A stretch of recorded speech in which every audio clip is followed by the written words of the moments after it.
My name is ISABEL Matos Oliveira. I'm 19 years old. I'm from Teoflotone, but I live here in Patinga since I was 4. I guess I was being interested in English because my mom said I was really good at it when I was in school. But when I was like 14 years old, my parents put me in English class. So that's when I fell for it. I decided to do this because I haven't noticed what I'm going to be when I grow up, so now I know I want to be a teacher. So I kind of have teaching in my blood. My mom was a teacher, my sister is a teacher, my grandmother was a teacher, so I think I have teaching in my blood. So I would like, if you guys give me an opportunity of being in your school, I would be really thankful and I'll be doing my best, I promise.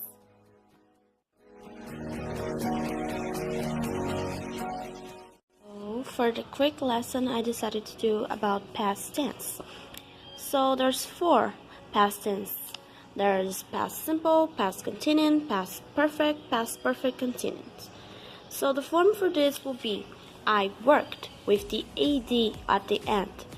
Past continuous, I was working. Past perfect, I had worked. Past perfect continuous, I had been working. So we use the past tense to talk about the past, to talk about hypothesis. Sorry, I don't know how to say this word.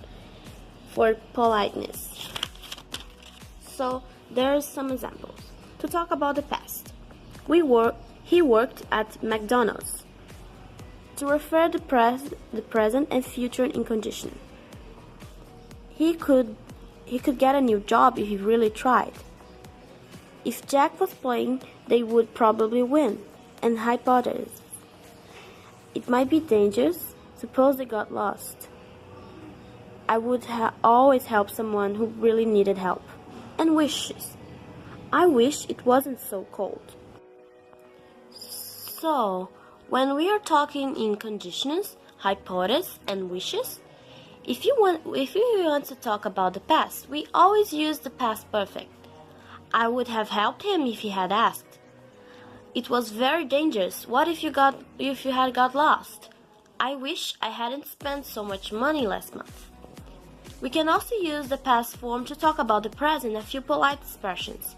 Excuse me, I was wondering if this was the train to New York. I just hoped you would be able to help me. But how the verb to be would be? And the past tense. So on the past tense, the verb be changed to was and were. So let's take a look at this. I was. We were. He was. You were. She was. They were. It was. So in the negative, I wasn't. He wasn't, she wasn't, it wasn't. We weren't, you weren't, they weren't. So let's take a look at some examples. Where were you born? I was born in Argentina. Were you born in Buenos Aires? Yes, I was. No, I wasn't.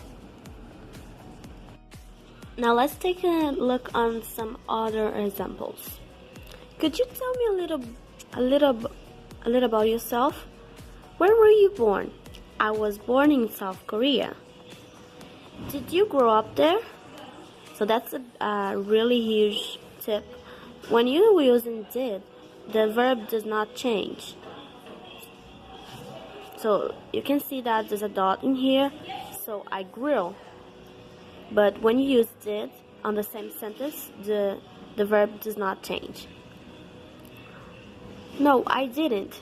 I grew up in Canada. When did you begin to study English? I took in middle school. So you see that take change because there's in the past. What did you think of English class at first?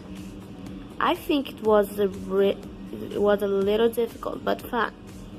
Did you have a favorite teacher when you were a child? Yes, I did.